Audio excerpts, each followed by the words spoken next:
મારું નામ જયદીપ વ્યાસ છે। હું સિદ્ધાર્થ પાર્કનો રહેવાસી છું। છેલ્લા 13 વર્ષથી સિદ્ધાર્થ પાર્કની અંદર એક ભવ્ય અને દિવ્ય ગણેશ મહોત્સવ ઉજવાઈ રહ્યો છે।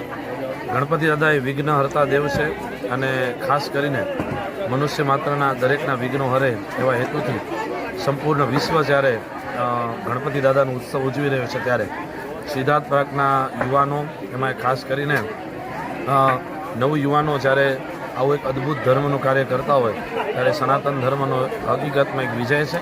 સનાતન ધર્મનો એક મુખ્ય પર્વ એ ગણેશ મહોત્સવ છે।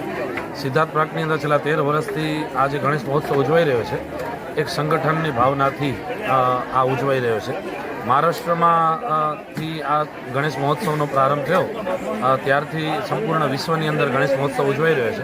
ગણેશ મહોત્સવ એટલે હિન્દુત્વનું એક સંગઠન, ગણેશ મહોત્સવ એટલે હિન્દુઓની સંખ્યાનું એકત્રીકરણ અને ગણેશ મહોત્સવ એટલે હિન્દુઓ બધા એક સાથે ભેગા મળી અને હિન્દુઓના દેવી દેવતાઓની ભક્તિભાવ કરે એ ગણેશ મહોત્સવ છે।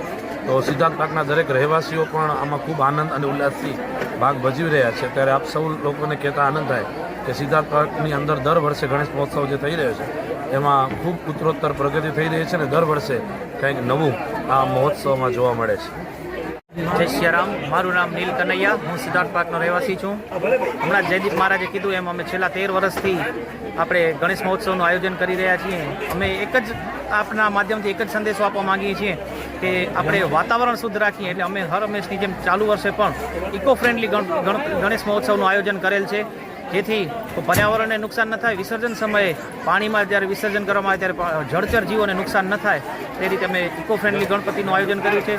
5 દિવસનું આયોજન હોય છે અને જુદા જુદા કાર્યક્રમ રાખેલા, નાના બાળકો માટે વેશભૂષા, મોટા માટે કરાઓકે તથા જનરલ બધા માટે આપણે મ્યુઝિકલ હાઉઝીનો કાર્યક્રમ જે કાર્તિકભાઈ અંતાણીના સથવારે રાખેલ છે। એમ જુદા જુદા કાર્યક્રમ અમે આપતા હોઈએ છીએ સોસાયટી। આવતા દિવસોમાં બીજા કાર્યક્રમ આવતા દિવસોમાં આજે અમે કરાઓકે રાખેલો છે, જેમાં અમારી પાસે લગભગ 30 જેટલા નામ આવેલા છે સોસાયટીમાંથી। આવતીકાલે નાના બાળકોનું પ્રિય એવું વેશભૂષા અને ડાન્સનો કાર્યક્રમ રાખેલ છે, ત્યારબાદ રમતગમતનો કાર્યક્રમ રાખેલ છે।